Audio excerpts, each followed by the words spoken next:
High, অবসরের কাজে আজকে দেখাবো বর্ষাকালের প্রিয় মাছ ইলিশ মাছের সর্ষে ইলিশ। ইলিশ মাছের জন্য ধুয়ে নিয়েছি পরিষ্কার করে। এখন প্রথমে দিয়ে দিচ্ছি হলুদ গুঁড়ো, পরিমাণ মতো লবণ, বেশ কিছুটা সর্ষের তেল। এবার হাত দিয়ে মাছের পিসগুলোতে মশলা মাখিয়ে নিচ্ছি।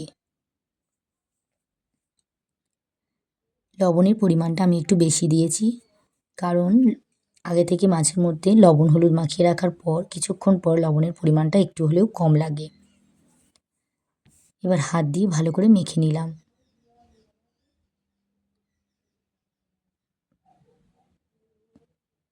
ব্যাস রেডি হয়ে গেছে। আমি এটাকে 20 মিনিটের জন্য রেস্টে রেখে দেবো। এখন মিক্সির মধ্যে দিয়ে দিচ্ছি 2 চামচ কালো সর্ষে, 2 চামচ সাদা সর্ষে, 5টা কাঁচা লঙ্কা, বেশ কিছুটা জল। জলের পরিমাণটা একটু বেশিই দিলাম। এবার মিক্সির ঢাকা বন্ধ করে একদম স্মুথ একটা পেস্ট তৈরি করে নিয়েছি। এখন কড়াইতে দিয়ে দিলাম সর্ষের তেল। হাই হিটে তেলটা গরম করে নেব।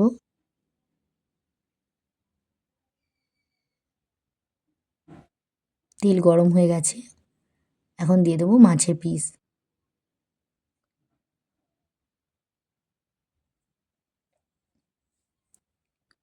ইলিশ মাছ হালকা করে ভাজলে খেতে বেশি ভালো হয়।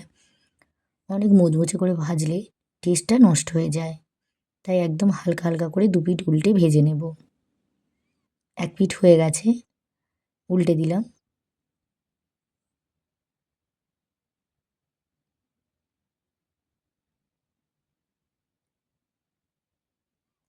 অনেকেই ইলিশ মাছ সর্ষে ইলিশের জন্য কাঁচাই করেন, মানে কাঁচাতে লবণ হলুদ দই মাখিয়ে রেখে দিয়ে তারপর সেটা রান্না করেন।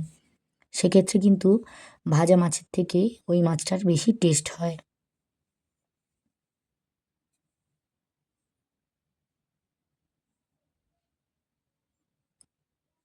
বেশিরভাগ সময় অনুষ্ঠান বাড়ির ক্ষেত্রে ঠিক ওইভাবে ইলিশ মাছের সর্ষে ইলিশটা করা হয়।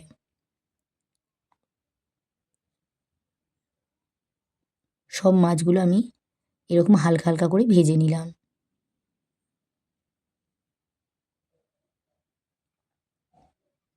এখন কড়াইতে দিয়ে দিলাম আবারও কিছুটা সর্ষের তেল, আর এর মধ্যে দিয়ে দিলাম কালো জিরে, আর মাছ ভাজার তেলটা একটু নামিয়ে রাখলাম।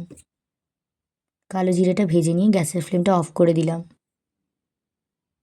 এখন এর মধ্যে দিয়ে দিলাম হলুদ গুঁড়ো,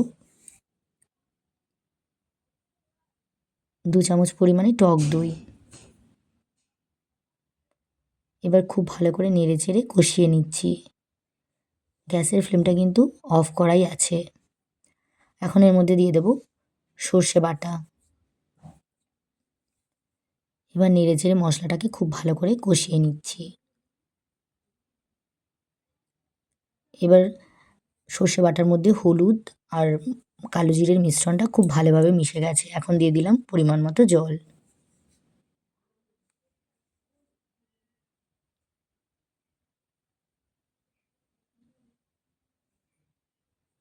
এবার গ্যাসের ফ্লেমটা অন করে ঝোল টকবক করে ফুটতে শুরু করেছে দেখুন। এখন দিয়ে দেব পরিমাণ মতো লবণ আর ভেজে রাখা মাছগুলো।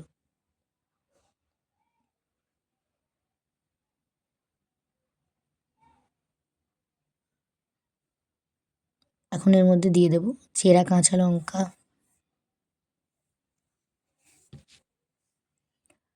ওপর থেকে দিয়ে দেব বেশ কিছুটা সর্ষের তেল। এই সর্ষের তেলটা দেওয়ার জন্য রান্নাটার স্বাদ কিন্তু দ্বিগুণ হয়ে যায়। ঢেকে রেখে 10 মিনিট রান্না করে নামিয়ে নেব। 10 মিনিট পর দেখুন ঝোলটা অনেক গাঢ় হয়ে গেছে। রান্নাটা রেডি হয়ে গেছে। গরম ভাতে গরম গরম পরিবেশন করব সর্ষে ইলিশ। আপনারাও আমার মতো বানিয়ে কমেন্ট করতে ভুলবেন না।